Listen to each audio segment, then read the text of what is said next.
S2000 model year 07 right hand drive aircon delete.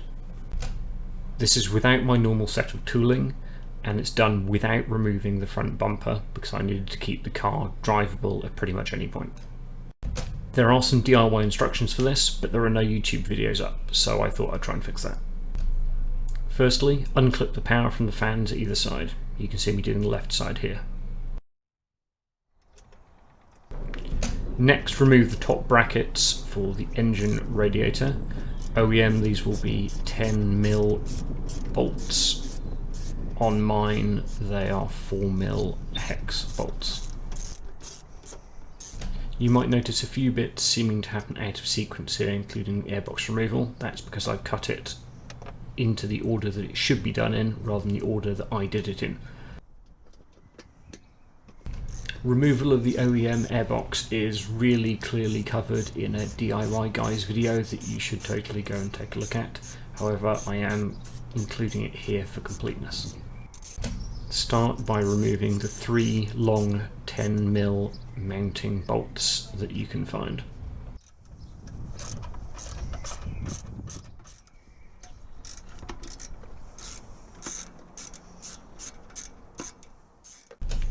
Then pop off all the clips.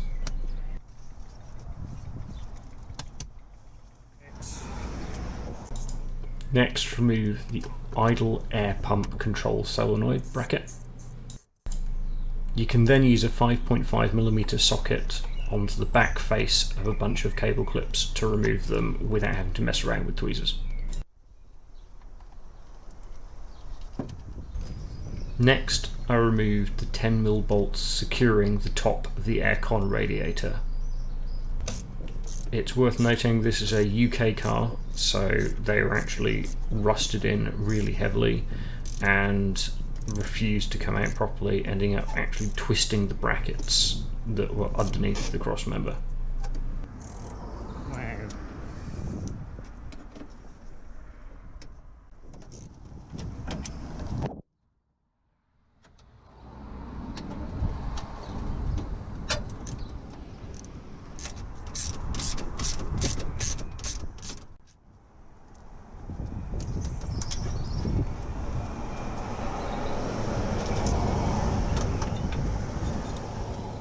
With the engine radiator brackets gone and the aircon radiator brackets removed, there's a bolted on aircon line at the top right, seen here being accessed using universal joint.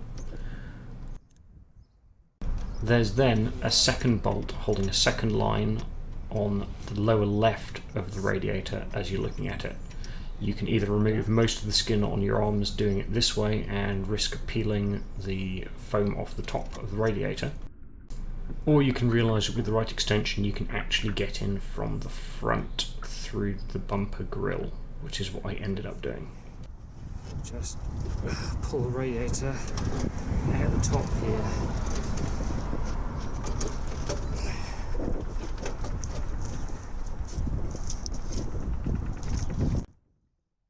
Next, you can remove the 2 aircon lines that lead to the condenser using an extension piece and a 10mm socket, after removing the trim clips around the air conditioning access panel and the front cooling plate bit. The left hand piece, which did lead to the bottom of the radiator, can be removed cleanly, although with a lot of levering the ends apart. The right hand one will not be able to be removed just yet. You can also remove the electrical connection from the condenser unit. You can now use a 10mm socket, extension pieces and a universal joint to get access to the bolts that hold the aircon condenser in place, which allows removal of the condenser unit. So the prevailing wisdom is that we need to remove the alternator in order to be able to remove the aircon compressor. So I'm actually going to have a shot and see whether I can get to the bolts that are required without removing it.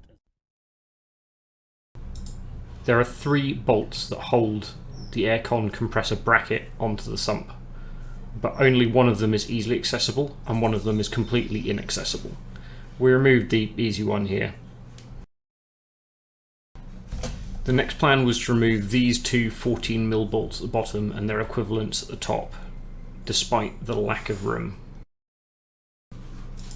Although the access was quite narrow and there wasn't much room to move, we could get a wrench and a 14mm socket through from above to undo the furthest forward of the two lower bolts.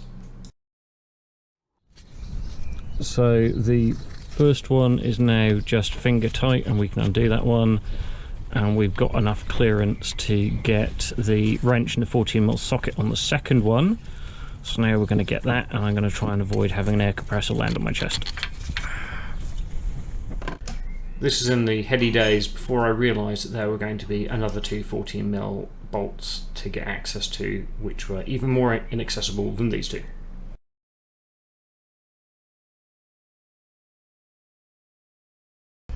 Now we're coming back in from the top again, and we're going to be trying to undo the 14mm bolt just here.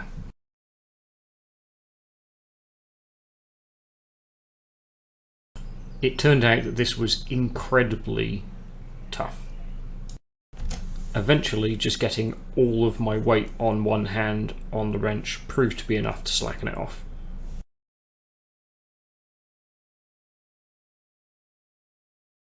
So there is actually room to get onto the bolt at the top there from underneath. I'm not sure whether I'm going to have enough clearance to actually get it to move much, given the amount of weight I need to put on the other one, but I guess we will see in a moment. So also need to remember to unclip the line up here. Bear in mind this is a UK car, so everything is covered in salt and filth from our roads.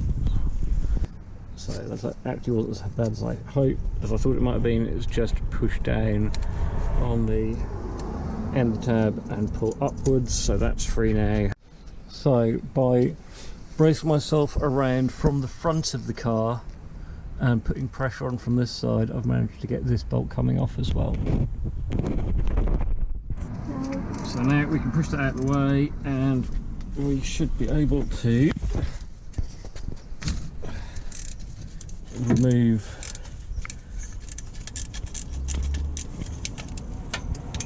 these three, well, these are two of the three remaining bolts that are holding the oil pan mount on, and you know exactly where we are. We started with removing the 10mm nut that attaches the hard line leading into the cabin from the flexi line that's attached to the compressor.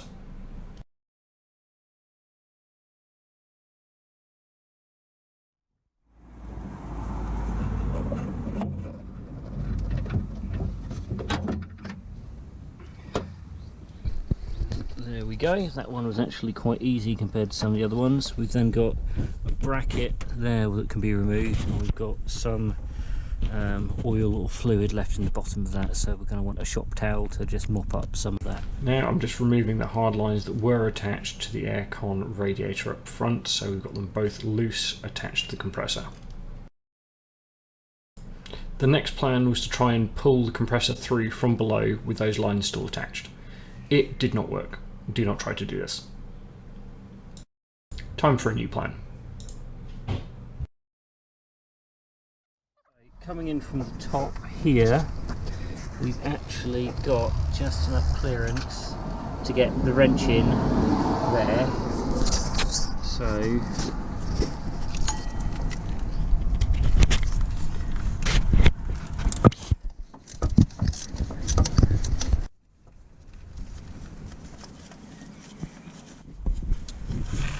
there we are.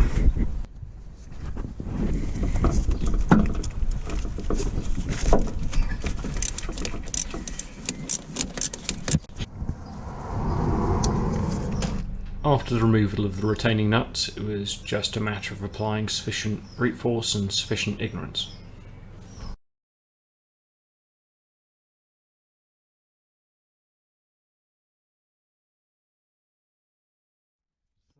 now we have removed all plugs, all the bolts, and on the far side of this we've also removed the AC lines, so the compressor is completely loose. So now it is time to remove that thing, and this should just be a case of dropping it through the gap if we can manoeuvre it so that it fits. There we go. So look at how much more room we got there, and we've still got these hard lines to take out. This is where the AC hard lines enter the cabin. This plastic piece leaves apart and gets you access to a 10mm nut behind it. However, I tried to get rid of it without removing the battery, which really didn't work. Don't do what I did, just remove the battery first. The battery ties are 10mm nuts and are easily removed, and also easily dropped. Arse. With the battery out of the way, there's loads more room to work around the entry point into the cabin. The plastic grommet is separated into upper and lower halves that can be prized apart.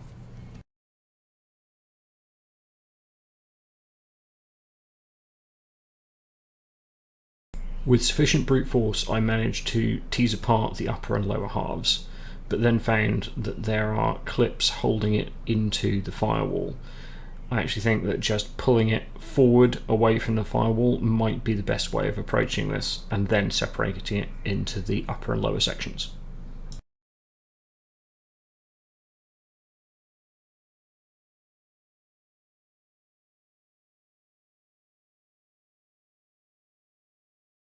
To free the lower part of the plastic firewall grommet, I needed the lines to be able to move, which meant freeing them from their brackets or freeing the brackets from the car.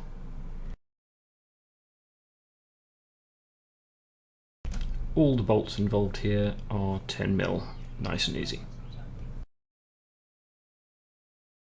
Or they would be if I hadn't tried to tidy up the engine bay a bit.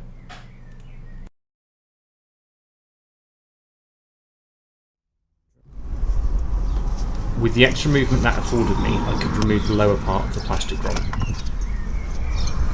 I got a 10mm bolt here, which I'm guessing holds them both in place.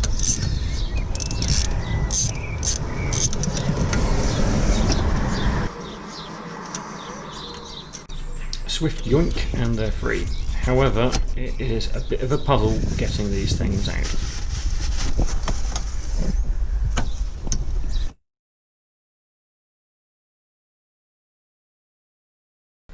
And yes, it does look like the insulation on my AC pipes have been eaten by rodents. I suspect that's because they've been eaten by rodents.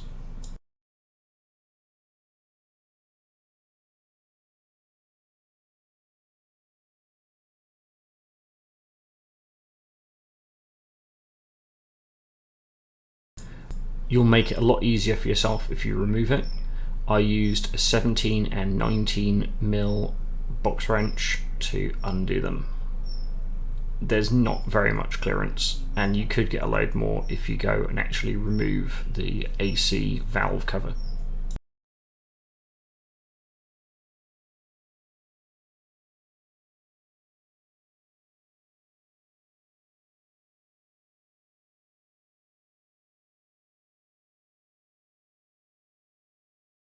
And there's the end piece removed.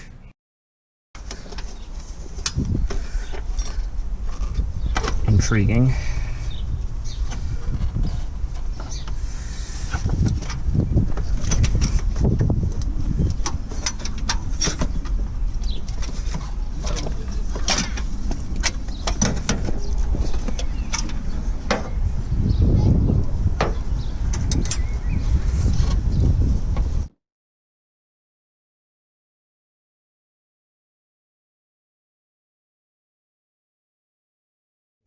Well, let's yoink it.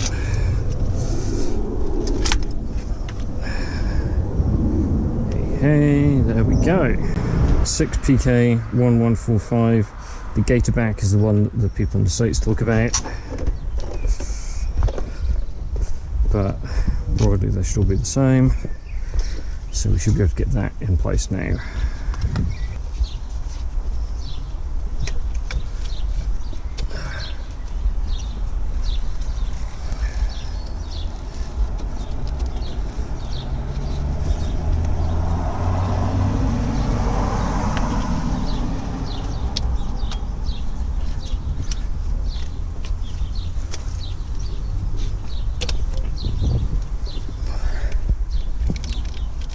And the final routing of the belt looks like that.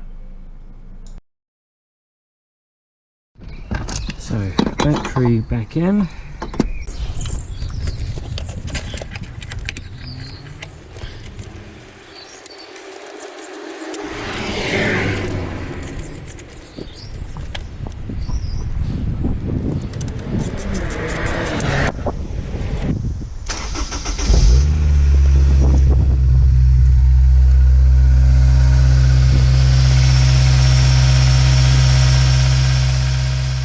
The good book says assembly is the reverse of disassembly.